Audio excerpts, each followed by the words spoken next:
The Aswan High Dam in southern Egypt is one of the greatest engineering projects of the 20th century. Built across the river Nile, it transformed the way Egypt manages water, controls floods, generates electricity, and secures agriculture. At the same time, it brought challenges, from environmental changes to cultural impacts. In this video, we will answer key questions to understand its history, design, benefits, drawbacks, and significance today. When was the decision made to build the Aswan High Dam?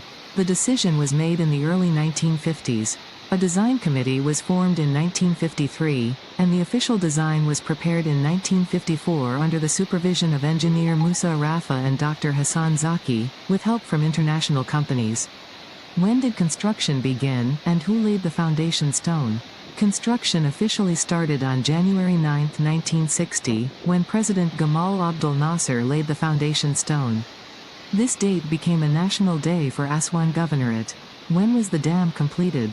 The dam was completed in 1970, and the reservoir, known as Lake Nasser in Egypt and Lake Nubia in Sudan, reached full capacity during the 1970s. What are the main dimensions of the Aswan High Dam? The dam is about 3,830 meters long, 111 meters high, and has a base width of nearly 980 meters.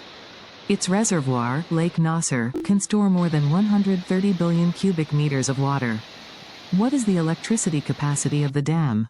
The dam's hydroelectric plant has 12 turbines with a combined generating capacity of about 2,100 megawatts, which helped electrify homes, industries, and villages across Egypt.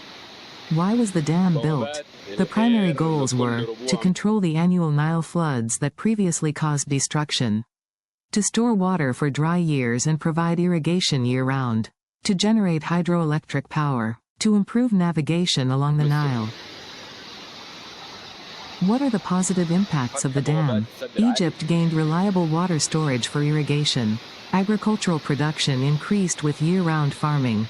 Flood risks were eliminated. Millions of people benefited from cheap hydroelectric power. Navigation on the Nile improved. What were the negative impacts of the dam? Sediments that once enriched the Nile Delta are trapped in the reservoir, leading to coastal erosion. Rising soil salinity and changes in groundwater levels affected some farmlands. Spread of water-related diseases such as schistosomiasis increased in some areas. Over 100,000 Nubian people were displaced by the creation of Lake Nasser. Ancient temples and monuments faced flooding threats, requiring massive international rescue efforts. What happened to the ancient monuments threatened by the reservoir? UNESCO led a global campaign in the 1960s to save Nubian monuments. Temples like Abu Simbel and Philae were carefully cut, moved, and rebuilt on higher ground. This project became one of the most famous archaeological rescue missions in history. How does the dam connect to present-day issues like the Grand Ethiopian Renaissance Dam, GERD? Today, the Aswan High Dam plays a critical role in managing Nile water that comes from Ethiopia and Sudan. When Ethiopia releases water from its dam, or when heavy rains and floods occur, the Aswan High Dam must regulate water levels to protect Egypt's water security and the dam structure itself. What is the time it takes for water from Sudan or Ethiopia to reach the high dam? Generally, water released upstream may take several days to a few weeks to reach Lake Nasser, depending on flow rates, rainfall, and river conditions. Why is the Aswan High Dam considered one of the greatest engineering projects of the 20th century? Because it combined massive earthworks, international cooperation, advanced hydroelectric design, and large-scale social and cultural programs. It not only changed Egypt's economy and agriculture but also influenced global approaches to water management and development.